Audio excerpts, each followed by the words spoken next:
The artist has suffered another point of damage, bringing its total damage to 2. We indicate this by rotating it another 90 degrees counterclockwise. Since normal pieces are destroyed when they suffer 3 damage, and a piece with only 1 remaining life can't move, this artist can no longer move. However, it can still be activated or attack.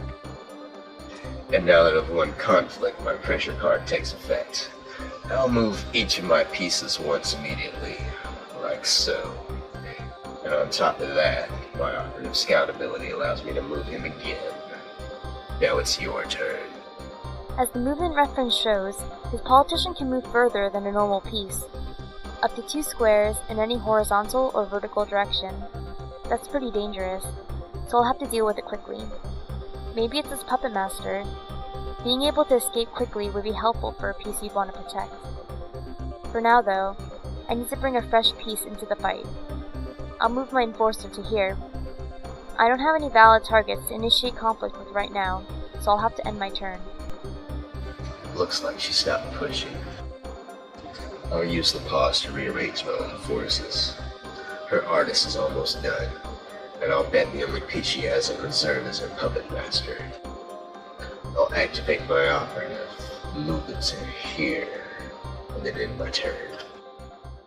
He's figured out who my puppet master is, but we're homing in on his as well. Unfortunately for me, his puppet master can move 2 squares, so I'll have to damage it quickly before it runs away.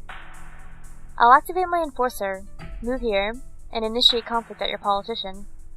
Let's see what I start with. 1, 3, 4, 5, 2. Another horrible hand.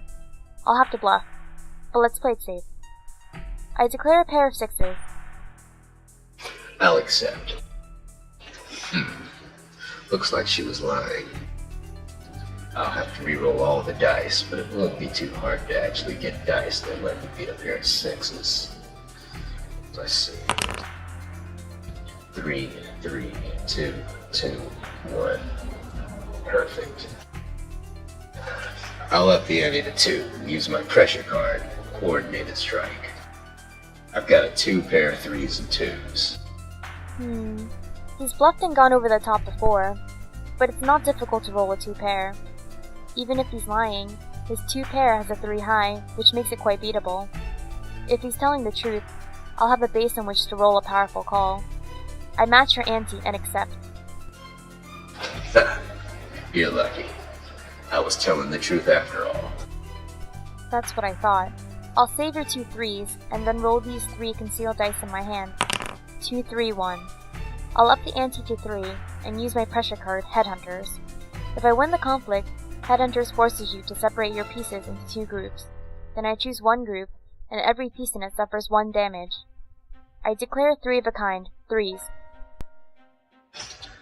I can't get a good read on her.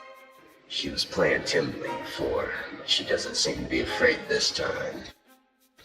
Does she really have it, or was she just setting me up for this?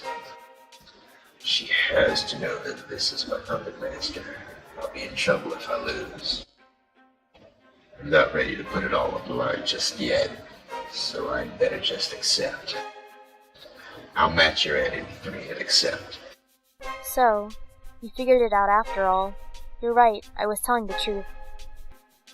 Alright. I'll save the 3 3s and roll these 2 concealed dice. 5, 2. I can't beat her triple 3s with this, but I can come back at her open top. She's believed it before. I bet she'll be too afraid to challenge me on this one. Looks like fortune's not on your side today, kid. I've got 4 3s. What? There's a chance he has it, I guess.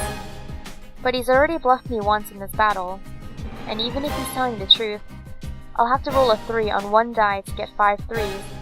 A call that beats his. That, and I'm sure he's lying this time. He has to be. I challenge your call. What? It can't be.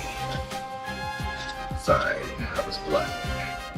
There aren't 4 3s in the combined save dice in my concealed hand. I was defeated, so I have to flip my identity card. This is my puppet master. It suffers 3 damage since the ante is at 3. But unfortunately for you, puppet masters can suffer up to 4 damage points before being destroyed. That's right, but now that I won conflict, my pressure card Headhunters activates. You have to divide your pieces into 2 groups, and I choose one to suffer damage. Because one of the groups will contain your puppet master, and I've unearthed his identity, you can't avoid suffering 1 damage from Headhunters. Give it up, you've lost. Looks like you win this time. But Mithra plans 1,000 years in advance. We will return to build on the bones of your descendants. Ha! Even 1,000 years later, our spirits will remain to stop you. This concludes the gameplay demo of Conspiracy Tactics. I hope you'll try the full game. Once you've learned the basics behind conflict, it becomes very quick and intuitive.